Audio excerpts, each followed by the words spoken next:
If you play fantasy football, this video is for you because week 10 of the NFL season is probably the best week to be trading in fantasy. And that's because you know exactly what you need for your team to get into the playoffs, or maybe you're a top 2 team, gonna get a bye and you want to just put the cherry on top. So in this video, we'll be breaking down the 7 running backs that you need to be acquiring right now in fantasy football to improve your team, get to the playoffs, and win a fantasy championship. And we're gonna start with sort of a mid-tier back in Jaylen Warren. At least I would assume most players in your league view him as a mid-tier back, but lately, especially over these past 5 to 6 games when he's been healthy, Jaylen Warren has been strong. He's been an awesome fantasy asset to have. Now, this past week, you look at it, 16 carries, 31 yards is disgusting, not even 2 yards per carry, but he finds the end zone multiple times in this game as the Steelers upset the Colts. And more importantly, he sees 16 carries compared to Kenneth Gainwell seeing 3 and the rookie Caleb Johnson seeing just 1. So he continued to command the backfield. He had 2 targets, 2 catches. He scored 16 fantasy points in this game and a victory for the Steelers. So very fantasy relevant day for Jaylen Warren. When teams were on bye, he was a top 12 back last week. And as I kind of alluded to, like, the most important thing about what we just saw this past week was that he easily was the workhorse in this backfield, seeing those 16 carries compared to just 3 for Kenneth Gainwell. Now, basically, since he's been back healthy for a few weeks now, he's been commanding this backfield rather easily. In fact, if we look over the last 3 weeks, Jaylen Warren's role, he's averaging 18.3 opportunities per game and 14 fantasy points per game. During that stretch, he's been a top 20 back for fantasy. And you can see from Ryan Heath over on Twitter, be sure to follow him. Over the last 5 games, Jaylen Warren has seen a very strong and commanding 73% of the backfield carries, 7 out of 8 carries inside the 10-yard line, obviously where a lot of those touchdowns like you saw last week are going to come from, and he's the RB12 right now in terms of weighted opportunities during this 5-week stretch. Meanwhile, during that time, Kenneth Gainwell, who has had his own big games this year when Jaylen Warren missed with injury, he's been a nice piece to this offense for Arthur Smith on that side of the ball, but you look at it, during the same stretch of 5 games, Kenneth Gainwell is only averaging 3.7 carries per game. I have it here in my notes. 3.5 fantasy points per game. A clear backup and a non-factor in this offense when it comes to fantasy football. So when you start to zoom out a little, this is the exact role that we want. 61% of the snaps and 64% of the opportunities is great. And this even factors in a game where he left early with injury and a game where he returned from injury and wasn't clearly himself, right? This is a guy who right now, both of these rank inside the top 25. Probably, if you factor out those games due to injury, a top 15 running backs in terms of his opportunity this year. And when it comes to his efficiency, top 10 in yards created per touch. Per usual, this is a guy who's very efficient per touch. 5 yards per touch is elite. It's a very strong number. You can basically look at anything right now and you're going to see quality numbers. His juke rate, he's always been able to break tackles. 25% of his touches have had a broken tackle on them. 18th best in the league amongst all running backs. So yes, for the most part, Jaylen Warren in past years has kind of been this satellite back, was never able to take on a workhorse role. That's been changing the last 4 to 6 weeks of this season, and I don't think anybody is really paying attention that closely to it and viewing him as like maybe a top 12 to 15 asset. And now what gets even more interesting is the upcoming schedule. Like if you're a team fighting for a playoff spot or fighting for a first round bye, which at this week is probably going to be most teams in your league, especially if you're watching this video, matchups against the Bengals, the Bears upcoming, the Dolphins and the Ravens, 4 out of these 6 next matchups heading into the postseason and starting the fantasy postseason are great spots for Jaylen Warren. Even in matchups at home where you're probably going to be an underdog against the Bills, maybe on the road against the Chargers this week, we know Jaylen Warren is a great pass catching running back, and even in those matchups, Aaron Rodgers could check it down to him maybe 4 to 5 times, and that helps you a ton in PPR and half PPR formats. So Warren is somebody that I'm trying to buy right now. Since he's coming off of a 2-touchdown game, it's not like you're going to get to buy low on him, but look at some of these deals. Alvin Kamara for Jaylen Warren. Sell Alvin Kamara immediately in his name value and go get Jaylen Warren. We scroll down a little bit more. I'm trading Jaylen Warren, or I'm trying to get Jaylen Warren, and I will send Jordan Addison in exchange for him, Stephon Diggs. I'd even said Tedero McMillan at this point. These are all deals that have happened within the past 24 to 36 hours. So right now, Jaylen Warren, as you could just see based on the recent deals for him, he is accessible. There are fair deals out there for him. See if you can acquire him. Now, similar things can be said for a veteran running back in J.K. Dobbins, who I liked this year. If you go back to the tapes in August, when he was a 10th round pick, when he settled in, right when he signed with the team, he went to like in the 8th round. I didn't really like that. As a 10th round pick, this was an awesome play. I thought he was a good ad, and that's exactly what we've been seeing so far this year. Because despite this past week, he ended up having a pretty bad box score. You saw RJ Harvey find the end zone again after having a 3-touchdown game the previous week, right? You're getting a lot of touchdowns for RJ Harvey, but all the usage right now, 15 carries this past week compared to just 2 carries for RJ Harvey. It continues to be the J.K. Dobbins show. Now, RJ Harvey's going to steal some headlines because he scored that touchdown. He caught 5 passes for 51 yards, which by all accounts, this was a very good receiving game for RJ Harvey, but it's skewing the perception of what's really been happening in this backfield, not only last week, but the entire season. Because Dobbins has still been the clear lead back. He's averaging 15 carries per game, which, believe it or not, is top 5 in the NFL. He currently is having 1.5 targets per game, so 16.5 opportunities per game so far this season. That's led to a very strong showing so far on the year of, let's pull it up, top 5 in rushing. Yes, J.K. Dobbins with 77 rushing yards per game. He's been solid in that regard. He's had 4 rushing touchdowns, a bunch of red zone carries, 12 fantasy points per game. Everything has looked good for him, and despite being an older running back off of multiple injuries, he's still been highly efficient. Check this out. Dobbins is averaging 5 yards per touch, and he ranks top 2 in explosive run rate and breakaway runs this season. He's basically living in the range of like 10 to 14 fantasy points a week, despite this offense struggling and himself not finding the end zone all that much. Once one of those things, or maybe both, turn around, this could be an 18 to 20 point per game running back. But I get it. Right now, somebody in your league probably looks at RJ Harvey scoring 4 touchdowns in the last 2 weeks and thinks that that means he's the new RB1 here, even though the usage this entire season has clearly been Dobbins. Dobbins seeing 64% of the backfield carries, even taking into account these last couple of weeks where Harvey's gotten more fantasy points due to his touchdowns, but just 20% of the rush attempts for RJ Harvey. This is still a clear and obvious lead back role for J.K. Dobbins behind a good offensive line, and despite him not scoring touchdowns, he's still producing. Once he starts scoring, it's going to change a ton. Right now, these are trades that have happened the past 24 hours. Quentin Johnston, Tyron Tracy, Harold Fannin, even Jordan Addison, Alvin Kamara. I'd trade all those guys to get J.K. Dobbins right now. Before the next player in this video, 2 seconds of your time to hit the subscribe button. If you find this content helpful, enjoyable, entertaining, any of those things, I really appreciate it if you hit the subscribe button and get me towards my goal of 200,000 subscribers. Now, those are a couple of running backs I would trade for, but I wanted to include at least one right now, a rookie that I would trade away off of his monster week 9 performance. And that man took advantage of DeAndre Swift being out this past week in the best possible matchup you could have against a Bengals defense that's allowing the most total yards per game right now. And if you look at it, it's Kyle Monangai. Kyle Monangai, 7th round pick out of Rutgers. This is a guy who obviously came out here and seized his opportunity. He seized the day, carpe diem. 26 carries, 176 yards. When you factor in his receiving production on 3 catches, he had 198 total yards in this game, scores over 20 fantasy points, and a 47-42 victory over the Bengals.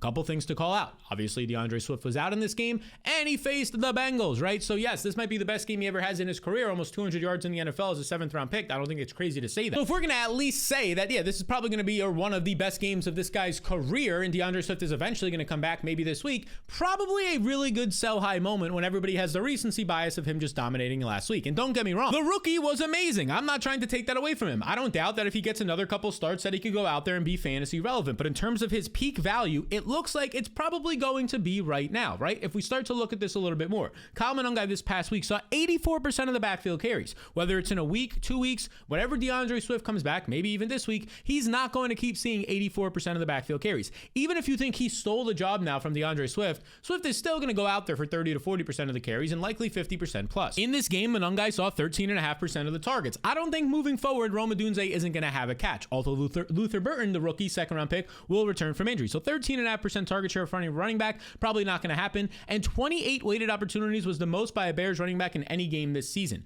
Everything is lining up. The matchup, the guys who were injured in this game, the explosive big game that Monangai had, and that's all on his own, and he deserves credit for it. But all these things are lining up to be like, that's probably the best performance this guy is going to have anywhere close to it this year. Maybe a good time to try and shop him and sell him away. Because it's not like DeAndre Swift hasn't been good this year. Here's his game logs, 15.9 fantasy points per game. Let's scroll down to the production from DeAndre Swift. Oh, top 10 in yards created per touch this year. Oh, number 6 in yards per touch, 5.6 yards per touch. He's been that dang efficient. Number 4 in explosive play rating of plays of 10 and 20 plus yards. Number 8 in breakaway runs this year. Like, he's been a quality running back. I know last year it started off slow. I know the couple of first weeks this year it started off slow with a brand new offensive coordinator, shifting offensive line, but Swift, when healthy, has been good. It kind of reminds me of like Jordan Mason. Jordan Mason, obviously, he had those nice games this year once Aaron Jones went down with injury. You scroll down and you see it here. Jordan Mason, Aaron Jones goes down with injury, has 116 yards, 2 touchdowns, 23 fantasy points, and all of a sudden it looks like Jordan Mason is going to steal this job. Aaron Jones has a hamstring. He's on IR. He's going to miss a bunch of time. And then from there on out, even with Aaron Jones out,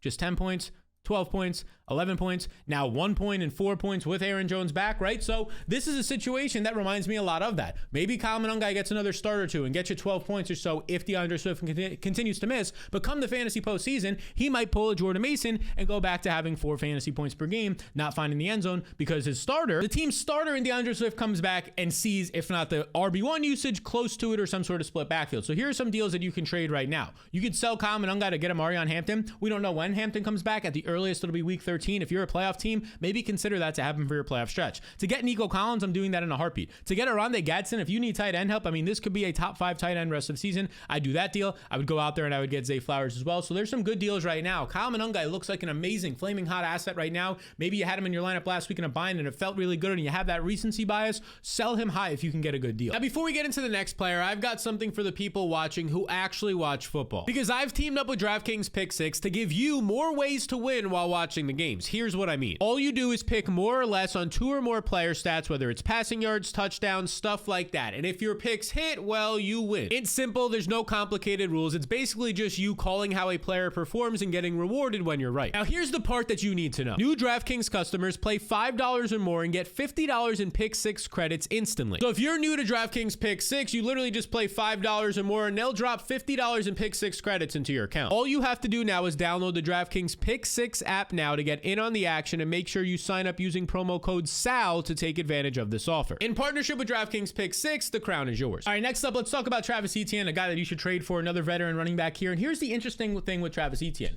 He had a slump. Heading into the bye week, he was on a 3-game skid against some tough defenses, and it really looked bad for Travis Etienne. So these rumors started to speculate like, okay, the Jaguars are going into their bye week, coming out, maybe they give the exciting rookie Baishal Tootin the fastest 40 time amongst rookie running backs this year. Maybe they give him more opportunities, more touches, and start to phase out Travis Etienne, who's had a bad last 3 games. Specifically, those last 3 games, he only puts up 6 fantasy points, 9.5, and 8 fantasy points, all in difficult matchups, doesn't top 60 total yards in any of those games. He then goes into the bye week, so it's not looking all that good. But hopefully, heading into that bye week, you bought the dip on him because coming out of the bye, everything looked awesome. In fact, Etienne saw 22 carries. Now, he only averaged 3.8 yards per carry, but they trusted him for 22 carries compared to just 9 for Baishal Tootin. And when you factor in the receiving production, 5 catches for Etienne in a game where they lose Brian Thomas, they lose Diami Brown, Travis Hunter might be done for the season at this point. It doesn't look like he's coming back anytime soon. Travis Etienne moving forward should get a lot more passes. Even with the addition of Jacoby Myers in this offense, Etienne looks like he's going to get a lot of passes. This past week, he saw 27 touches compared to just 10 for Baishal Tootin. And he was pretty efficient given the fact that his offensive line couldn't block for him. He forced a season-high 9 missed tackles on his 22 rush attempts, generating an extra 43 yards after those missed tackles. That's good to see. And he also says, as Ian Hartitz points out here, Travis Etienne got tackled at the 1-yard line 5 times over the course of 3 different drives on Sunday. He scored 0 touchdowns. 5 times he got tackled at the 1-yard line. Obviously unlucky. If that stat line that I just showed you right here of him having 53 receiving yards, him having 84 rushing yards, 115 total yards, if that also has a touchdown on it, there's no way you're probably getting a good deal for Travis Etienne this past week. But since he didn't find the end zone and he got unlucky, tackled on the 1-yard line 5 times, you might be able to get a fair deal. Maybe not buying totally low, but lower than you would have. And honestly, if we see some more receiving production, remember this is his 2023 game logs when he was a top 10 fantasy back with 1,000 rushing yards, nearly 500 receiving yards, top 5 in receiving, top 6 in receptions. That was with Trevor Lawrence, his college quarterback, who, oh yeah, when they were in college together, those final years, 37 and 48 receptions as well for Travis Etienne. He was an elite pass catching running back. He still has that exact same quarterback in Trevor Lawrence right now out there and healthy. So everything's lining up for Etienne. He came out of the bye, he still held off the rookie, and now maybe there's going to be some more pass catching upside due to these wide receiver injuries. Here are some recent deals that happened to acquire Travis Etienne. Trading Quentin Johnston, Woody Marks, Keenan Allen. Yeah, trade all these guys to get Travis Etienne. I would even trade Michael Pittman off of his big game. You might even be able to get Travis Etienne plus some fab or something else in that deal since Pittman's coming off of a 100-yard game. By the way, Pittman has been great this year, so don't sell low on him. But I think Travis Etienne, that RB piece that just saw 27 touches, that is valuable. I also think for the right person that Marion Hampton is valuable. And here's the deal. I know exactly what the comments are going to say. Sal, didn't you just see this recent news that Marion Hampton is not expected to return until after the Week 12 bye at the earliest, according to Jim Harbaugh, which means maybe he returns week 13, and then the fantasy playoffs in most leagues are going to start in week 15, so 15, 16, 17. That's what we're playing for here. I know the news. Right now, because of this tweet and this report from Jim Harbaugh saying this, it is absolutely the lowest point Omarion Hampton has ever been. If there is a team in your league that is fighting for a playoff spot, and Omarion Hampton is in the IR spot and not going to be valuable for them until at least week 13, another 3+ weeks of the fantasy season, you could probably sell them a pretty cheap asset that you're not using on your bench to acquire Omarion Hampton. So this is only a deal if you are somebody who feels good about your playoff chances, and maybe even you're feeling really good. You only have 1 or 2 losses, maybe you're undefeated and you know you're going to be in the playoffs, and you're trying to just pad your schedule right now in your roster for weeks 14, 15, and 16, or 15, 16, 17, the fantasy postseason. Because right now, he's going to walk right back into the starting job. 2 out of the last 3 games, Kamani Vidal has really struggled. 9 carries for 20 yards 3 weeks ago. This past week, he got outplayed by Jarrett Patterson. 12 carries for 30 yards. Jarrett Patterson, basically off a practice squad, 9 carries, 44 yards, sees twice as many yards per carry as Kamani Vidal. That's important because Vidal has had some of these flashing games, which make you question, like, oh, maybe they don't have to rush Omarion Hampton back, or maybe it won't be a fully Omarion Hampton backfield. Based on the way that Omarion or Kamani Vidal has played the last 3-ish weeks or so, it looks like Hampton should slide right back into that RB1 workhorse role. Now, don't get me wrong. If he does come back week 13, I expect him to be maybe limited for a week or 2, getting him back up to speed completely for full game action. But again, this is specifically if you believe you're going to be playing in the postseason in weeks 15 and potentially beyond, this is a guy that you try and stash. And it's pretty easy to do that right now. Go trade RJ Harvey for Omarion Hampton. If you're a good fantasy football team, and if you're watching this video, you probably have at least one good fantasy football team, you know Omarion Hampton is a backup running back who's just getting touchdown lucky the last couple of weeks. He's pointless most weeks if J.K. Dobbins is not injured. Just try and stash. You're not starting RJ Harvey most likely. Just try and stash him, sell him to get Omarion Hampton. Sell Kyle Monangai to get Omarion Hampton. I would sell a lot of these guys to go out there. Alvin Kamara, even at this point, is pretty useless. He's literally coming off of a game where he wasn't injured, he was healthy, and he had less than 1 fantasy point. Basically the same production that Omarion Hampton is getting right now. So try and buy low and stash Hampton if you're a playoff team. And by the way, we're talking about running backs in this video. Tomorrow we're going to be talking about wide receivers, so be sure to watch that one as well. But if you want to see my #1 trade target at every single position so you can improve your team and win your fantasy league and schmack around your friends, you can check it out completely free right now at topfantasytrades.com. That is topfantasytrades.com. That will take you to this page just so you know what it looks like. You just enter your email right here and I'll send you my #1 trade target at every position, not just for this week, but the rest of the season as well. If you don't see it right away, just check your spam and promotional folders a couple of minutes later. It probably got filtered to there. Alrighty, next up, I was just talking about RJ Harvey, right? And how you should trade him away maybe for Omarion Hampton. I think in general, just like last week, it is a perfect time to trade RJ Harvey after 2 straight fantasy friendly days. If people in your league were like, hey, it was a fluke, he scored 3 touchdowns, only played 30% of the snaps in week 8, they would be right. But now maybe they see back-to-back weeks of production and start to say, hey, he could actually help my team. That's where you got them. Sell high right now because this production is not sustainable. A guy seeing 2 carries per game, and sure, he caught 5 passes for 51 yards. He's not going to average 10 yards per catch every game, but a guy seeing 2 carries per game as a clear backup running back is not somebody that you want to put effort in. Look at this right here. This is according to RotoViz, the game splits. The first 7 games of the year are on the left. He was averaging about 7.9 fantasy points per game, basically like RB2, slightly less than flex production on just 2 catches and 5 rush attempts per game. The last 2 weeks, he's now seeing 3 times the amount of points, 20 points per game on just 3 catches and 4 carries per game. So he was literally seeing the first 7 games of the season about 7.5 opportunities per game. The past 2 weeks, he's been seeing 7.5 opportunities per game. What changed? Well, the last 2 weeks he scored 4 touchdowns, right? So that's exactly what changed. We know that that's not going to continue, especially on limited opportunities. You're not going to average 2 touchdowns per game when you're seeing 7 opportunities per game. As we just showed you earlier with J.K. Dobbins, he is still the clear workhorse on this team. And now maybe there's a chance that Dobbins gets injured down the stretch, and that's why you want to hold on to or stash RJ Harvey, and I completely get that. But we're all the way now into week 10, and J.K. Dobbins has looked healthy, explosive, hasn't really been on the practice report at all. He's averaging 15 carries per game like we showed you earlier.